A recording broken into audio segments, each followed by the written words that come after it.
today's Kingdom man is Jesus has you in his hands. Now I've got two scriptures I want to read, Colossians 3:15, and this is from the Amplified. Let the peace of Christ, the inner calm of one who walks daily with him, be the controlling factor in your hearts, deciding and settling questions that arise. To this peace, indeed, you are called as members of one body of believers, and to be thankful to God always. In John 16:33, Jesus said, I've told you these things so that in me you may have perfect peace. In the world you have tribulation and distress and suffering, but be courageous. Be confident, be undaunted, be filled with joy. I have overcome the world. My conquest is accomplished, my victory abiding. Amen. Have you ever flown in a plane in the middle of a storm? The story is told of a flight that hit some unusual heavy turbulence, tossing an airplane from side to side in a strong gust of wind. The clouds looked more like pieces of coal. Lightning strikes were everywhere. An eerie silence settled over the passengers in between their shrieks and screams of terror. No one felt safe, except for one small child. He sat there preoccupied with his notebook and pen, drawing a picture of himself climbing a tree on a sunny day. To look at him, you never would have guessed he was on a plane in the middle of a storm. A passenger nearby noticed him and wondered how he could feel so calm. So she asked the young boy, aren't you afraid? He looked up his paper for a moment and smiled and said, no. She says, why not? Fingers gripping her seat in terror. Because my daddy is the pilot.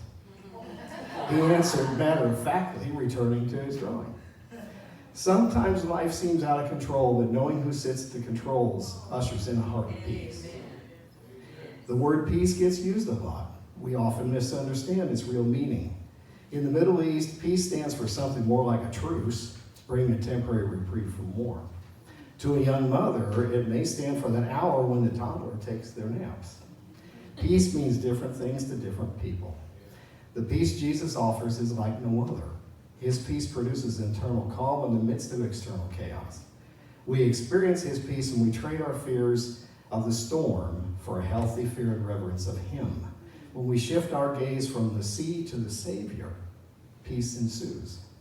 Paul told us to respond to God's peace the same way the storm responded to Jesus that night on the Sea of Galilee. And let the peace of the Messiah control your hearts. The Greek word used for control means to umpire. We all know what an umpire does. He declares the way things are. Whatever he says it is, ball, strike, out, run, that's what it is. Likewise, whatever Jesus says about a matter, that's it. It's settled. Your world may fall apart, but you don't have to fall apart with it. You can't always control what happens to you or what storms you may fly, but you do have control over how you respond. Respond to Jesus' presence and power in your life allows you to let go of your fear, replace it with peace, his peace. It doesn't mean you won't have problems, but it does mean your problems will not have you. Relationships may falter, jobs may cease, health may decline. The economy can dip and turn, but Jesus says, silence, be still. You can rest comfortably on your cushion because he's got you in his hands. You know, I took away from this, the one thing I want to remember is think about that little boy, because scary things happen. Scary things happen to us all the time. I know Sherry hates it when I mention this. But, you know, almost 6 years ago when they told us she was diagnosed with an incurable cancer, we were scared every day. But Jesus had us in his hands, and look at her now. Amen. And she's healed and made whole. Yes. You know, when I started my company with next to nothing, I was scared every day. And Jesus had us in his hands too. I've grown with that. I've learned to stand on that more. But even then, I knew where we were and where we were going. So that's my takeaway. And if scary things happen, just think about that little boy drawing that picture. That's what I wanted to share today.